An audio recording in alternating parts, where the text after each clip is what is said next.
Hello everyone, welcome to my channel asset of knowledge. इस video में बात करेंगे कि कैसे हम बिब्लियोमेट्रिक एनालिसिस को वॉस व्यूअर में रन करेंगे। सबसे पहले हम देखेंगे कि वॉस व्यूअर का ये यूज़र इंटरफेस है और आप इसे इजीली डाउनलोड कर सकते हैं सॉफ्टवेयर को, या फिर आप ऑनलाइन भी वॉस व्यूअर की वेबसाइट पे जाके बिब्लियोमेट्रिक एनालिसिस रन कर सकते हैं। मतलब आपको सॉफ्टवेयर डाउनलोड करने की ज़रूरत नहीं है, आप ये ऑनलाइन भी कर सकते हैं। मेरे पास सॉफ्टवेयर है, तो यहाँ पर हमारे पास लेफ्ट साइड में कुछ ऑप्शंस आ रहे हैं। तो मैं जाऊँगा क्रिएट पे, आप पहला ऑप्शन देखेंगे क्रिएट, और यहाँ हमारे पास 3 ऑप्शंस आ रहे हैं। Create a map based on network data, और सेकंड ऑप्शन आ रहा है create a map based on bibliometric data, और थर्ड है create a map based on text data. हमें इसके ऊपर काम करना है, create a map based on bibliometric data, because इसके अंदर आप देखें तो coauthorship, keyword, cooccurrence, citation, bibliometric coupling, ये सब हमें चाहिए जो कि हम बिब्लियोमेट्रिक एनालिसिस में स्टडी करते हैं।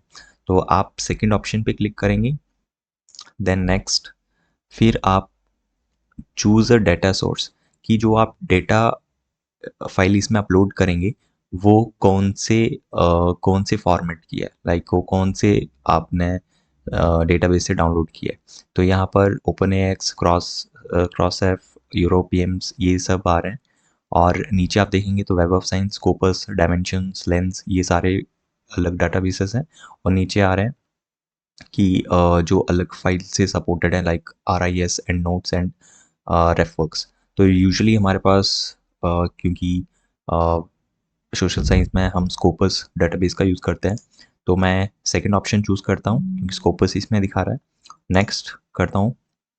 अब यहाँ पर स्कोपस में क्लिक करें, और वो जो फाइल आपके सिस्टम में डाउनलोड होगी तो आप उसको यहाँ से इंसर्ट करें, राइट। तो अभी मेरे पास वो फाइल नहीं है, लेकिन क्विकली ये समझ लेते हैं कि वो फाइल जो है वो कैसे डाउनलोड करेंगे हम। तो मेरे सिस्टम में स्कोपस ओपन हो चुका है। नेक्स्ट स्टेप होगा, जिस टॉपिक के ऊपर आप बिब्लियोमेट्रिक एनालिसिस रन करना चाहते हैं वो टॉपिक, वो आप यहाँ पर कीवर्ड्स के थ्रू मेंशन करें। लेट्स से मुझे ग्रीन मार्केटिंग के ऊपर सर्च करना है, तो मैं यहाँ पर सबसे पहले तो कोटेशन मार्क्स लगाऊंगा। अगर आपको ये नहीं आइडिया है कि स्कोपस के ऊपर सर्च कैसे करते हैं, तो उसके ऊपर मैंने सेपरेट वीडियो बनाया है, तो आप प्लीज़ वो रेफ़र करें, क्योंकि स्कोपस में सर्च करना डिफरेंट सिंबल्स के साथ, क्योंकि रेलेवेंट सर्च हमें चाहिए होता है। तो अगर आपके पास रेलेवेंट पेपर्स नहीं आएंगे तो आपके लिए प्रॉब्लम हो जाएगा उस उनको एनालिसिस करना। तो ये जो सिंबल्स हैं या कुछ मार्क्स हैं, ये आपको यूज़ करने पड़ते हैं स्कोपस में, ताकि आपके पास रेलेवेंट पेपर्स आएँ। तो यहाँ पर मैं let's say double coating quotation marks का यूज़ करता हूँ। ग्रीन मार्केटिंग, मैं इसके अंदर लिखता हूँ ग्रीन मार्केटिंग, ग्रीन मार्केटिंग, और मैं यहाँ पर और का यूज़ करूँगा। तो कोटेशन मार्क्स का मैं आपको बता देता हूँ फिर से। कोटेशन मार्क्स का हम तब यूज़ करते हैं जब हमें जो टर्म इसके अंदर लिखते हैं वो हमें एग्जैक्टली चाहिए होती है। और का यूज़ हम तब करते हैं कि अगर ग्रीन मार्केटिंग ना मिले तो कोई और टर्म। तो ग्रीन मार्केटिंग की जगह हम सस्टेनेबिलिटी भी ले लेते हैं। तो सस्टेनेबल, तो ये मैंने लिख लिया। अब इसके बाद मैं यहाँ पे ऐड सर्च फील्ड का ऑप्शन यूज़ कर रहा हूँ, और यहाँ पर एंड रहेगा।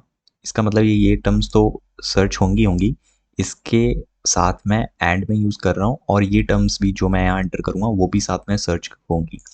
तो ग्रीन मार्केटिंग के साथ लेट्स से मैं परचेज इंटेंशन, और इसको भी मैं डबल कॉट्स में ऐड कर दूंगा, परचेज इंटेंशन। अब मैं इंटेंशन के आगे यहाँ पर स्ट्रिक्ट लगा दूंगा।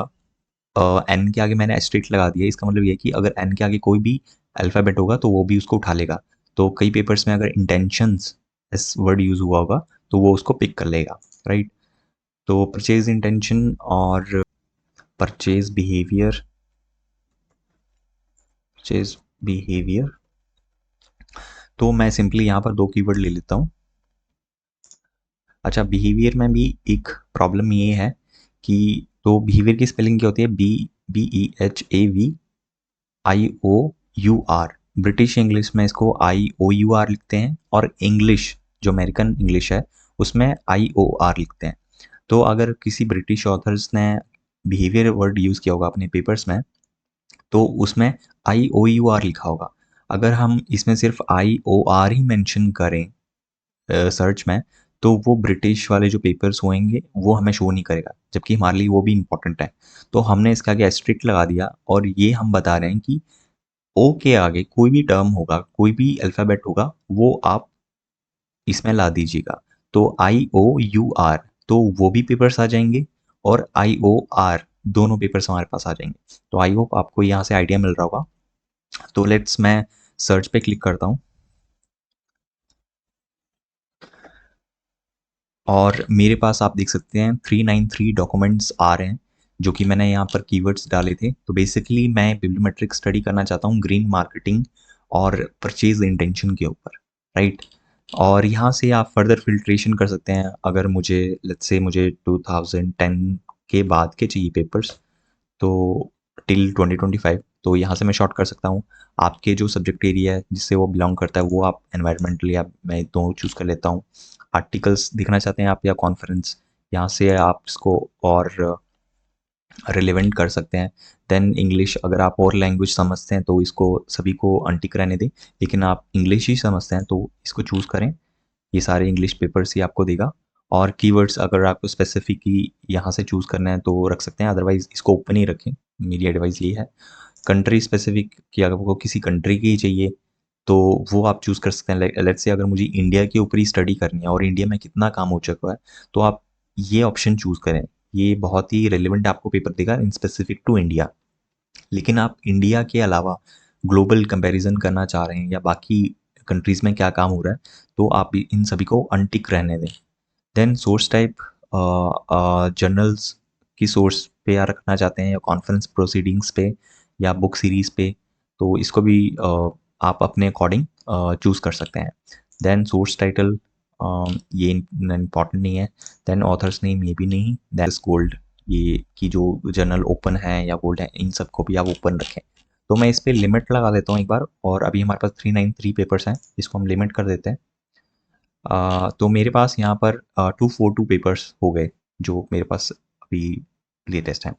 अच्छा, आप दूसरा जो मैं आपको बताना चाह रहा हूँ, कि थोड़ा बहुत आप जो एनालिसिस है विद इन स्कोपस में ही कर सकते हैं। वो कैसे? आप एनालिसिस रिजल्ट पे क्लिक करें यहाँ पर,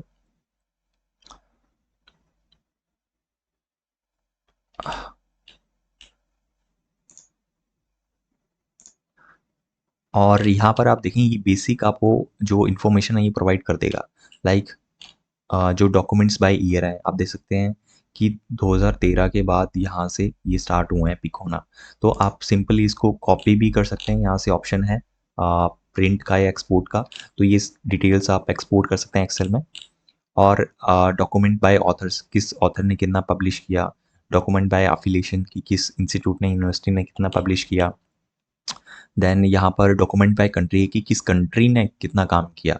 और डॉक्यूमेंट बाय सब्जेक्ट एरिया, कि मैनेजमेंट में, सस्टेनेबिलिटी में किस सब्जेक्ट से ये पेपर्स आ रहे हैं। Then documents by funding risk. तो ये जो बेसिक इन्फॉर्मेशन है ये भी आप बिब्लियोमेट्रिक एनालिसिस में यूज़ कर सकते हैं। आप जस्ट इसको एक्सपोर्ट करें।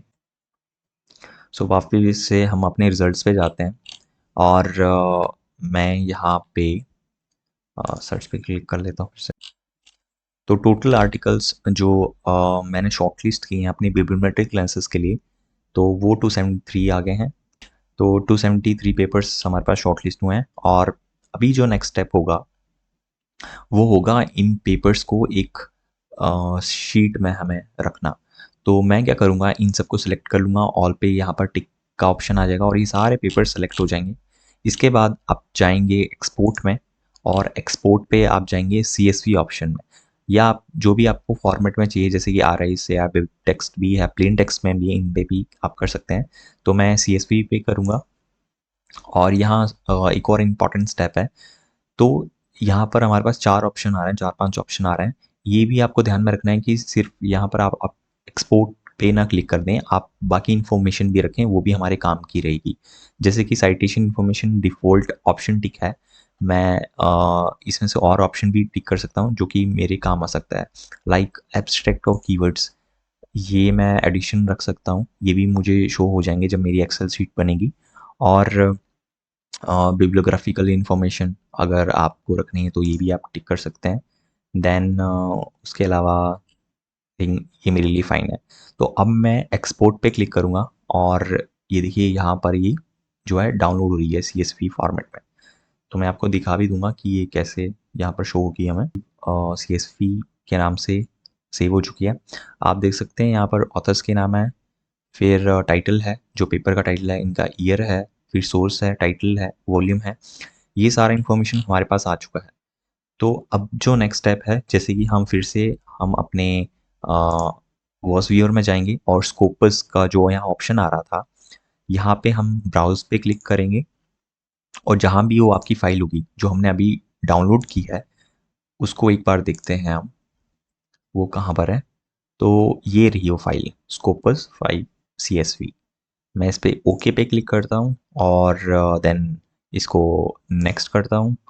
और अब भी है हमारे पास जो प्रोसेस आ रहा है वो नेक्स्ट, कि हमें क्या करना क्या है। लाइक बिब्लियोमेट्रिक एनालिसिस में जैसे कि मैंने आपको बताया था बहुत सारी चीज़ें होती हैं। तो आप क्या करना चाहते हैं, ऑथरशिप एनालिसिस, कोऑकरेंस, साइटेशन एनालिसिस, वो अब आपसे पूछ रहा है कि किस टाइप का एनालिसिस आप करना चाह रहे हैं। सो यहाँ तक आप पहले सॉफ्टवेयर को इंस्टॉल करें, फिर एक डेटा शीट डाउनलोड करें और यहाँ तक आप आएँ और फिर हम नेक्स्ट जो स्टेप होगा कि ऑथरशिप एनालिसिस या कोकरेंस एनालिसिस कैसे करते हैं, वो हम नेक्स्ट वीडियो में समझेंगे। इस वीडियो में हमारा ऑब्जेक्टिव यही था कि आप इन सॉफ्टवेयर का यूज़र इंटरफेस समझें, उसे डाउनलोड कर लें और जो स्कोपस से फाइल है वो कैसे डाउनलोड करनी है और वॉस व्यूअर में उसको कैसे इंपोर्ट करना है। तो नेक्स्ट वीडियो में हम समझेंगे कि ये जो बिब्लियोमेट्रिक एनालिसिस है और इसके जो डिफरेंट टाइप्स हैं, ऑथरशिप और कॉकरेंस, ये सब ये हम कैसे रन करेंगे। So that's all for this video. Thanks for watching.